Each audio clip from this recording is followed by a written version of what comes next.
United States, and few people have insurance and are prepared for it.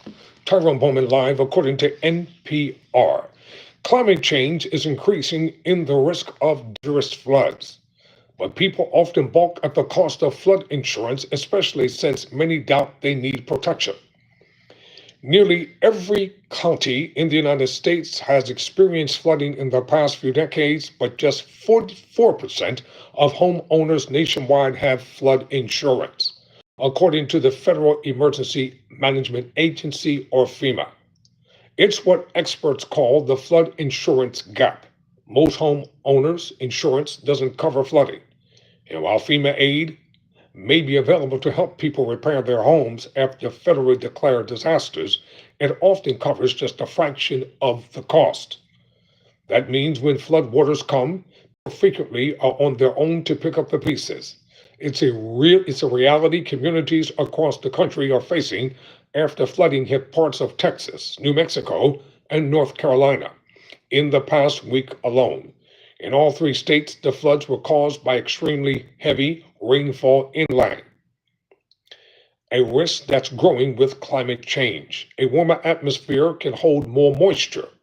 As temperatures rise, it's fueling more intense rainstorms that drop more water in shorter periods of time.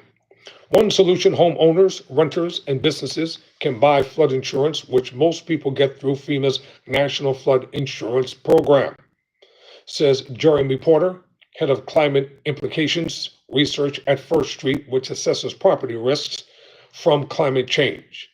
Federal flood insurance offers up to $250,000 for homes and $500,000 for non-residential buildings. People can buy policies that also cover the belongings inside their home, including clothing and furniture. The program is now open to anyone who lives in one of the approximately 22,600 communities that have adopted certain standards to regulate development in their floodplains. Porter estimates that people live in more than 90% of United States counties are eligible. For people who want flood insurance but live outside of a qualifying community, they would have to go to their private market. It's clear that flood insurance protects property owners and it protects the communities, Porter says.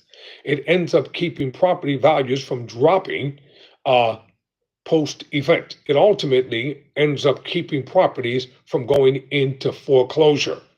In some places, though, federal flood insurance is unaffordable for many residents, and costs are rising around the country. So people roll the dice, hope a flood doesn't happen, says Brian O'Connell, an analyst at Insurance Quotes, an online platform where people can compare and buy insurance. And when it does happen, and we talk to people who it happens to, it's one of the worst things people ever experience in their lives. The United States government created the National Flood Insurance Program in 1968 when private companies stopped offering coverage. The federal program, which is backed by taxpayers, but has been chronically in debt, borrowing from the Treasury to pay claims. Several years ago, FEMA began overhauling how the flood program sets its prices. Now premiums are based on a home's value, FEMA says, and the flood risks an individual property faces. That's a more granular approach than the government used before. FEMA says one of the goals is to encourage actions that reduce flood risks.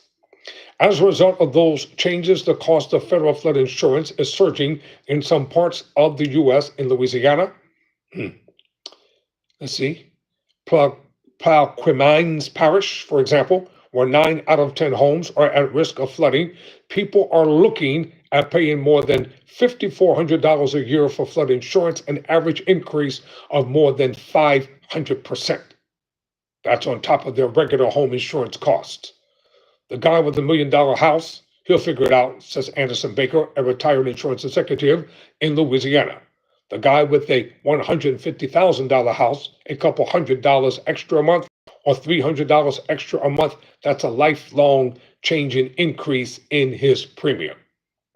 O'Connell of Insurance Quotes estimates a flood insurance policy is likely to cost around 30% to 75% of what someone already pays for homeowners insurance. There are companies that have started to offer flood insurance again, which creates some competition for the federal program, says Porter of First Street. However, private insurers only cover 12% of the market, according to First Street. For some people, taking on the added expenses of flood insurance isn't much of a choice. Homes in high risk flood areas that have mortgages from government backed leaders have to have flood insurance. Lenders have to have flood insurance. Properties that have received federal disaster aid in the past also must be covered by flood insurance to qualify for future assistance. And in Florida, the state backed insurer of Last Resort's Citizens Property Insurance Corporation has started requiring homeowners that have coverage for wind damage to also buy flood insurance. If a lot more people bought flood insurance, it would drive down the cost of coverage and could entice more private insurers into the market, says Michelle Osborne, director of the Risk Management Institute at Campbell University. But as things stand, the cost of flood insurance is often a deal breaker for people, says O'Connell of Insurance Quotes, especially since many doubt they need protection. There's this misapprehension that if I'm not in a flood zone, then I shouldn't have to get flood insurance, says Baker, the retired insurance executive. But everybody's in a flood zone. People at the top of a mountain are in a flood zone. They're just in a good flood zone. All right, let's go to the comment section real quick. What's good, gang? How are you? I'm good, my people. How you doing? Is everything good, Ken? Says you light. Man, that's just light behind me. All right, bro. Be safe out there. Thank you all for watching. Never surrender. Never quit.